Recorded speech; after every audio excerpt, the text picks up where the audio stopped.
everyone. Welcome to the Ozark Outpost in Dixon, Missouri. This is going to be Japan and the Commonwealth, July 43. Japan hit one of its 3 tech roles to complete improved construction. They established a spy ring in Washington, D.C., and they did not have any counter-espionage roles. Now, for their build, they finished the 2 light carriers that they got to put on the production chart for being at war with the United States. Then they built 7 militia, 2 SNLFs, 6 infantry, and they saved 1 yen. Okay, they rolled a spy action and missed. The Soviet double agent rolled maintain credibility, so Japan had to pay 3 IPP to the Soviets. And that was it for that. Now, combat.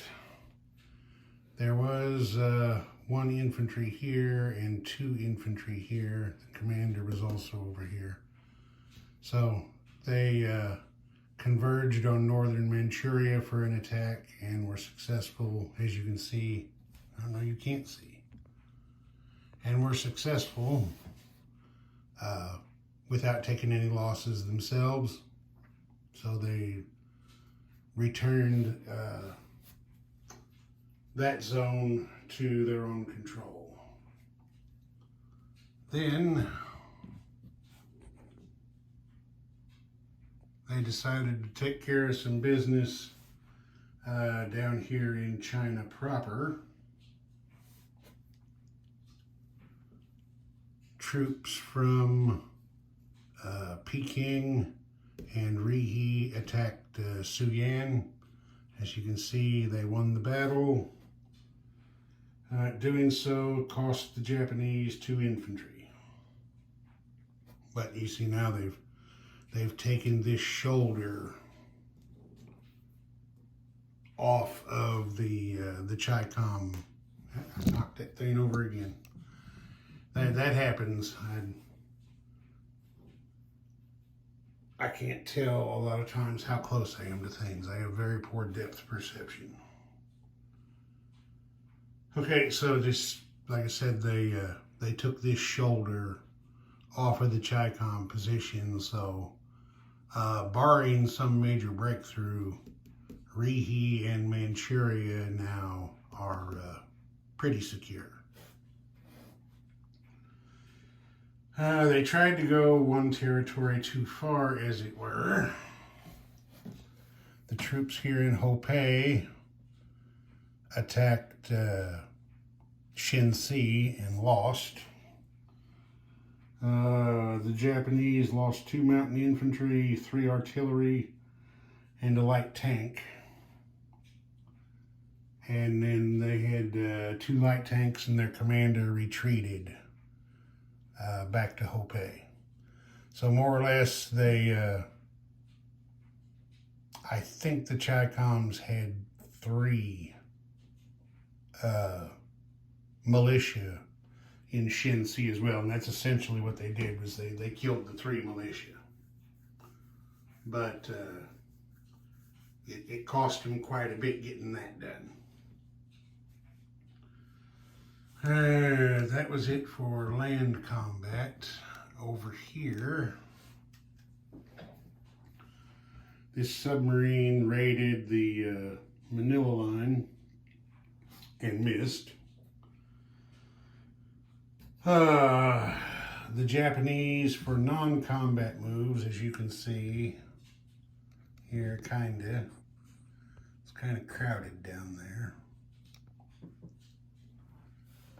You can see there's a task force marker there with 2 SNLFs and 4 infantry on top of it, and then there's 2 fleet carriers with 4 fighters going along with them. They all went from the Sea of Japan. No, actually, they were over here on off of Tokyo, Yokohama.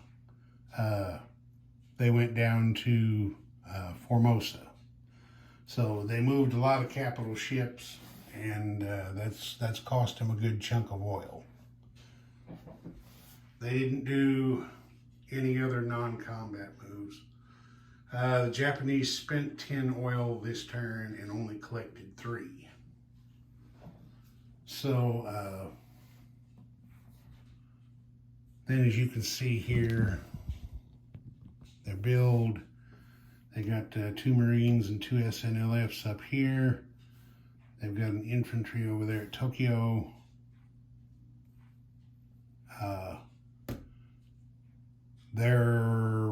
They left in infantry. Yeah, they left in infantry at Kyushu. They purchased 6 infantry. 1 went to Tokyo, the other 5 went to Kyushu. And then for their militias, they put 1 in each zone of the home islands, and then they added a militia to the Bonin and Volcano Islands and down here at Okinawa to reinforce their defenses a little bit. And then the Japanese collected their money and wound up with, looks like 43 yen for next turn. All right, that was them. Now we move on to the Commonwealth. The British repaired all 20 pounds of damage to the London factory. So they did have 2 tech rolls, but both of them missed. They established a spy ring in the new Soviet capital, which I may have forgotten to say is Novosibirsk.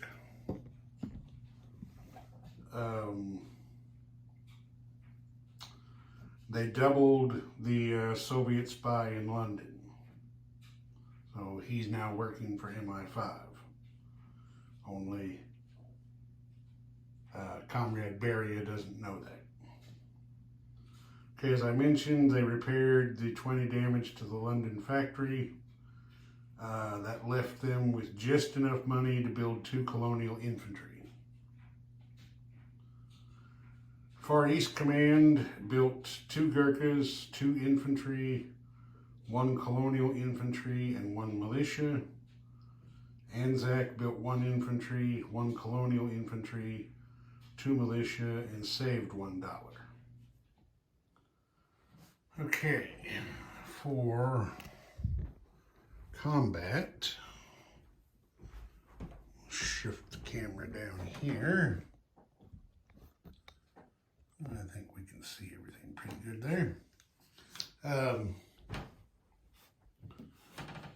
Let's see, there was an infantry and 2 Marines here in South Africa. The infantry came up here for an unopposed capture of, or liberation, I should say, of Portuguese East Africa. Of course, the British, even though it's FEC troops doing it, it's British territory. So the British picked up another pound for their income. The 2 Marines from down here went up and liberated Rhodesia, picking up another pound. And that was that there. I'm gonna make sure you can't see it, so I gotta turn a little bit. In addition to these 2 transports and this battle cruiser, there was a destroyer and an escort carrier with this squadron. They moved, what was that, 4 spaces. Get my tripod leg down there. Over to here and attacked this U-boat off of West Africa, but as you can see, they missed and the U-boat submerged. Forgot a couple of British combats here. The 2 you may remember there were 2 destroyers. Oh, Jesus Christ, hitting stuff everywhere. Where, oh, there he is. Knocked my elite Marines over. And one of them, the 1st Marine Division, took out a U-boat. Okay, you may remember there were 2 destroyers up here and an escort carrier here. They moved, well, the escort carrier went 1, 2, 3, 4. This is the major shipyard up there. And then the destroyers only had to move 3. They came down here and ganged up on a German U-boat and an Italian submarine. As you can see, the enemy submarines are gone.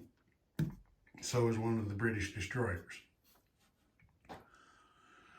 But, you know, given the hell that the U-boat arm and the Italian silent service have been giving the British, you know, draining their treasury,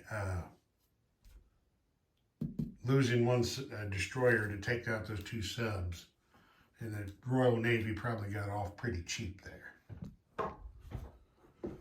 All right, over here in FEC's territory, there was the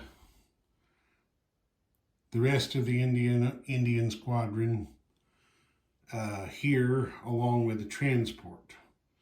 The transport went up to Calcutta, loaded 2 Marines, and then came 3 spaces back down here with these ships to do an amphibious assault on Borneo. The medium bomber that was there on Sumatra came with them. Well, the Japanese militia on Borneo held out pretty tough. FEC killed 1 of the militia, and in return, the Japanese killed both Marines. So that was the end of the assault. And can you see it? Barely. There we go. The medium bomber non-combat moved over here to Portuguese Timor, which, as you can see, is controlled by Anzac. That's because the Japanese never grabbed it. So then that was the end of that. Then this coastal submarine raided the Tokyo line, came up short. This fleet submarine also raided the Tokyo line and hit it for 2 damage. And then we moved on to Anzac. Anzac had, what was it, 2 Marines and an artillery here at Dutch New Guinea. So their transports loaded them up, and the South Pacific Squadron came over here for another amphibious assault on Borneo. This one worked, but it was close. As you can see, the Japanese defenders killed 1 of the Australian Marines and the artillery. But the lone Marine was able to go ashore to liberate the territory. Now, this not only took 2 yen of income away from Japan, it took the last 3 oil in the South Pacific away from Japan. This move also combined the Anzac and Indian naval squadrons into a single force. individually by themselves, either would have been wiped out by the Japanese Imperial Fleet handily. Grouped together, they might stand a slight chance of being able to defend themselves. I'll show you what they've got here. There's the task force card. Zoom in on it.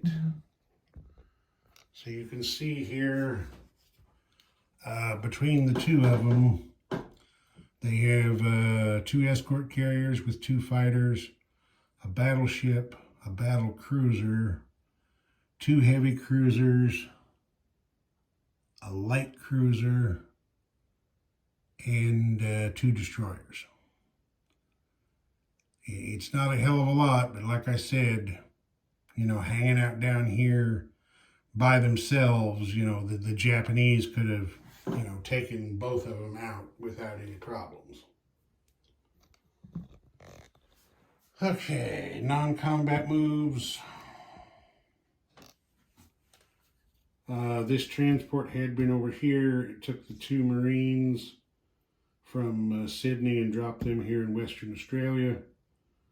The commander from Sydney, non-combat, moved over here. And that was that. The motorized infantry that had been in Western Australia went 2 spaces back over here to Queensland to give that territory a little more defense. The infantry Anzac built, of course, went to the minor factory in Sydney. The colonial infantry they built went here to New Guinea. The militia went to Dutch New Guinea. For FEC's build, they put an infantry at the minor factory in South Africa. They put, turn here a little bit. The other infantry they built, they put in Calcutta. The 2 Gurkhas went to Calcutta. The colonial infantry went here to Sumatra along with the militia.